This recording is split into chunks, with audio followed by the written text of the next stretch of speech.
Cette année, c'est sous le regard bienveillant de Louis XIV que le SINEG, le syndicat national de l'équipement des grandes cuisines, a tenu son assemblée générale le 24 juin dernier. Le cadre majestueux de Versailles était à l'image de l'année 2010 pour les professionnels du secteur, qui ont connu un regain de l'activité sur le marché français, ainsi qu'une augmentation de leurs exportations de 6% par rapport à 2009.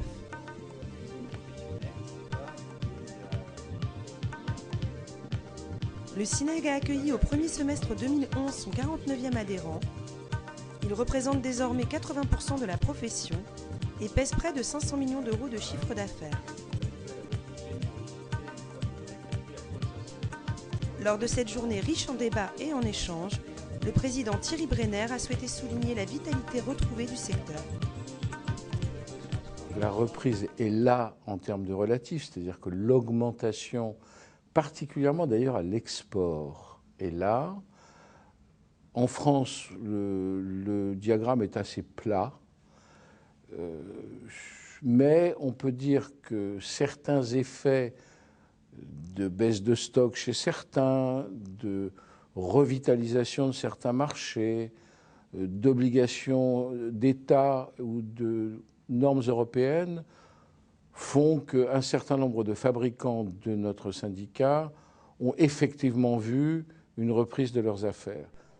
Il a également profité du déjeuner pour évoquer des sujets plus généraux. Je voudrais vous parler du monde un peu.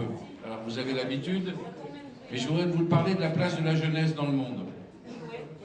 Vous savez que j'ai un certain nombre d'activités professionnelles que j'exerce en dehors du SINEG qui sont de me consacrer à la jeunesse. La jeunesse, c'est l'avenir, c'est bien évident, mais aujourd'hui la jeunesse est perdue. Elle est perdue parce que ce qu'on lui enseigne aujourd'hui, dans 3 ans, sera obsolète. 50% des métiers que nous faisons, on ne savait même pas qu'ils vont exister. Et 50% avec des technologies qui n'ont pas encore été inventées.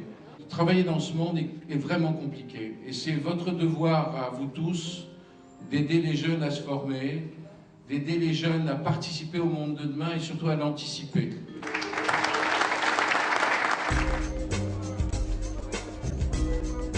À l'abri des convives, nous avons posé quelques questions à Thierry Brenner et tenté d'en apprendre un peu plus sur la reprise des exportations.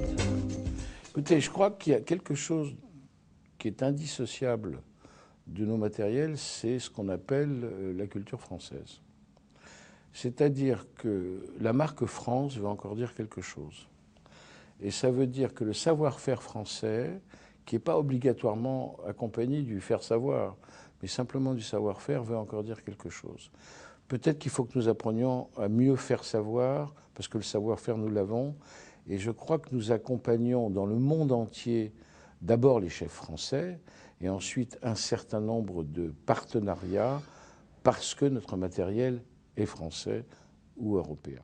C'est-à-dire qu'aujourd'hui, vous trouvez en exportation un certain nombre de nos fabricants du SINEG qui exportent plus de pianos qu'ils n'en vendent en France. L'optimisme est moindre sur le marché intérieur, qui se caractérise par une explosion du snacking, un marché difficile à saisir d'après Thierry Brenner.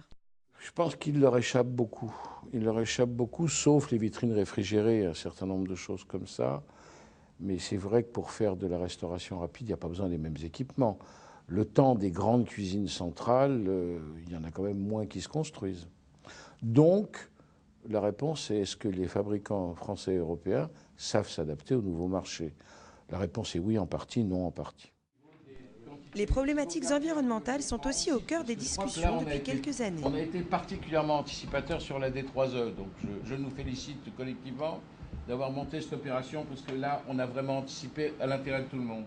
Non seulement le SINEG a été précurseur, mais le SINEG est un exemple. C'est-à-dire qu'au niveau gouvernemental, on cite notre petit syndicat comme étant celui qui a été le premier à prendre des dispositions légales normales pour appliquer la D3E. Deuxièmement, le bilan est assez simple. 20 tonnes la première année, 40 tonnes la deuxième année, 83 tonnes la troisième année, et on est déjà à plus de 100 tonnes alors que nous sommes au mois de juin. Donc le bilan est positif par rapport à l'objectif que s'est fixé l'État de 65% de retraitement des déchets. Il y a encore un bout de chemin à parcourir.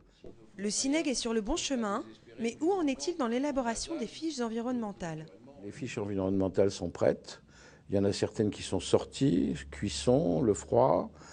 Ces fiches permettent à tous et à chacun de constater les économies d'énergie avec des chiffres non pas relatifs mais absolus, où personne ne peut discuter de la qualité environnementale de ce qui est fait, puisque c'est prouvé par des exemples précis et par des données précises, sur lesquelles l'ensemble des constructeurs français et européens, d'ailleurs, se sont mis d'accord. Fait extraordinaire, l'EFSEM, le syndicat européen des fabricants de matériel de grande cuisine, tenait son assemblée générale l'après-midi même.